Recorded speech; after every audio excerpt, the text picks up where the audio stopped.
بسم الله الرحمن الرحيم. عن ابن عباس رضي الله تعالى عنهما قال قال رسول الله صلى الله تعالى عليه وسلم في الحديث: واتق دعوة المظلوم فإنه ليس بينه وبين الله حجاب. رواہ البخاری۔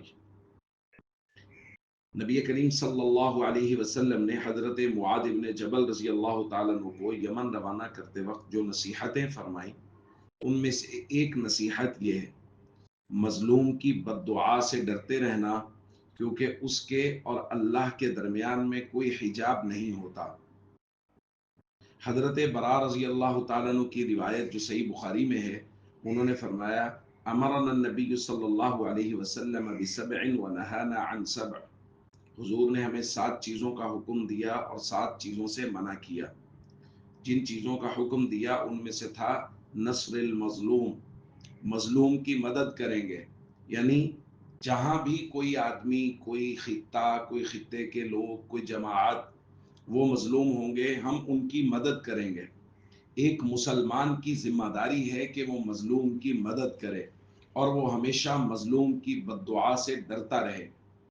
ہم سب کی اس وقت جو ذمہ داری ہے وہ ہے کہ ہم غزہ اور فلسطین کے مسلمانوں کی مدد کریں، چونکہ کرۂ ارض پہ ان سے زیادہ مظلوم اس وقت میں اور کوئی نہیں ہے، اور اس کے ساتھ ساتھ ہم ان کی بد دعاؤں سے بچیں کہ ایسا نہ ہو کہ جب وہ امت کے لیے بد دعا کر رہے ہوں، امت کے خلاف بد دعا کر رہے ہوں، تو ہم بھی ان لوگوں میں شامل ہوں جو نہ کبھی ان کے لیے آواز اٹھا سکے، جو نہ کبھی ان کے لیے ہاتھ اٹھا سکے دعا کے لیے۔ اتنے بدبخت تو نہ ہو جائیں ہم سب لوگ۔ تو اس لیے ضروری ہے کہ مظلوم کی مدد کریں۔ اور اس وقت جو ایک امید کی کرن نظر آ رہی ہے وہ ہے وہ قافلہ استقامت جو غزہ کی طرف بڑھ رہا ہے، اور اس کی معاونت کرنا، ان کے لیے آواز اٹھانا، ان کے لیے دعائیں کرنا، یہ ہم میں سے ہر شخص کی ذمہ داری ہے۔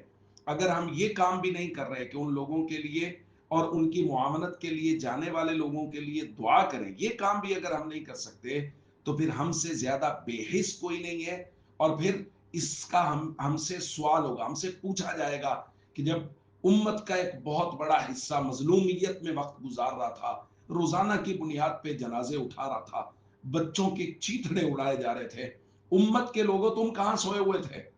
اور جب انہیں امید کی ایک کرن نظر آ رہی تھی اور وہ اب وہ فیصلہ کن مرحلہ میں داخل ہو چکا ہے، تو اس کے لیے آواز اٹھانا ہم سب کی ذمہ داری ہے، دعائیں کرنا ہم سب کی ذمہ داری ہے، تاکہ ہم کل قیامت کے دن ظالم کے طرفدار نہ ہوں، ہم مظلوموں کے ساتھ کھڑے ہیں۔